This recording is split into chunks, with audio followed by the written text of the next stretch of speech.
জাতীয় নাগরিক পার্টির পক্ষ থেকে সারা দেশের সর্বস্তরের জনতা, সাংবাদিক, পেশাজীবী, কৃষক, শ্রমিক, ছাত্র সকলকে আমরা শুভেচ্ছা জানাই। আজ জাতীয় নাগরিক পার্টির পক্ষ থেকে আমরা জাতীয় স্মৃতিসৌধে এসেছি। ৭১ সালের লক্ষ লক্ষ শহীদের জীবনের মধ্য দিয়ে আমরা যে স্বাধীনতা পেয়েছি, সেই স্বাধীনতার যে মূল মন্ত্র ছিল সাম্য, মানবিক মর্যাদা এবং সামাজিক সুবিচারের বাংলাদেশ, ৫৪ বছর ধরে তা অধরা থেকে গেছে। আমরা জাতীয় নাগরিক পার্টি এনসিপির নেতৃবৃন্দ, সারা দেশের আমাদের নেতাকর্মীরা আমরা অঙ্গীকারবদ্ধ যে ৭১-এর সাম্য, মানবিক মর্যাদা এবং সামাজিক সুবিচারের যে বাংলাদেশ, সেই বাংলাদেশ নির্মাণে এনসিপি জাতীয় নাগরিক পার্টি কাজ করে যাবে। সারা বাংলাদেশে আমাদের অনেকগুলো প্রস্তাবনার জায়গা রয়েছে। বাংলাদেশকে গোটা বিশ্বের বুকে মাথা উঁচু করার মতো একটি দেশ হিসেবে দেখা, ঢাকা শহরকে গ্লোবাল সাউথের প্রধান হিসেবে দেখা এবং অনেকগুলো স্বপ্ন নিয়ে আমরা আগাচ্ছি। বাংলাদেশের বর্তমান প্রেক্ষাপটে আমরা বিশ্বাস করি যে নতুন একটি সংবিধানের বাস্তবতা রয়েছে। তার প্রেক্ষিতে আমরা গণপরিষদ নির্বাচনের কথা বলেছি এবং একই সাথে সে গণপরিষদ নির্বাচনে যারা জয়ী হবেন তারা সংসদ সদস্য হিসেবেও ভূমিকা পালন করবেন, তেমন প্রস্তাবনা আমাদের পক্ষ থেকে আছে।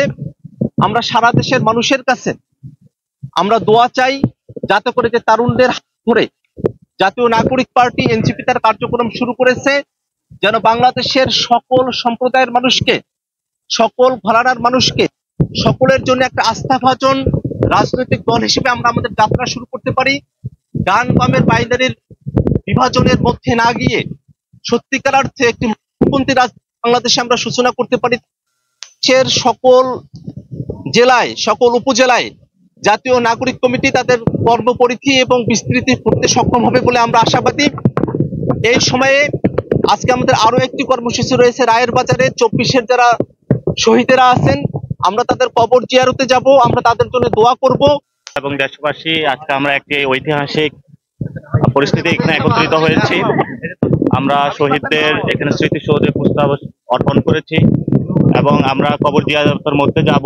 আমাদের ভবিষ্যতে আমাদের যে গণপরিষদ ইলেকশন রয়েছে সেখানে আমরা নতুন করে চিন্তা ভাবনা করছি। আমাদের একটা নতুন সংবিধান প্রয়োজন, সাথে সাথে যে পার্লামেন্টারি বডি রয়েছে সেটা নিয়েও আমরা চিন্তা ভাবনা করছি, লোকাল ইলেকশন যেটা রয়েছে সেটা নিয়েও আমরা চিন্তা ভাবনা করছি এবং আমাদের যে একটি স্লোগান দেওয়া হয়েছিল ইনকিলাব জিন্দাবাদ, সেটা নিয়ে অনেকের মুখে কথা শোনা যাচ্ছে। আমরা পুরো বাংলাদেশকে বলতে চাই, পুরো বিশ্ববাসীকে বলতে চাই, বাংলাদেশের জনগণ, মাটি এবং মানুষের যারা রয়েছেন পুরো আকাশের মধ্যে ইনকিলাব জিন্দাবাদ লিখে দিবে ইনশাআল্লাহ।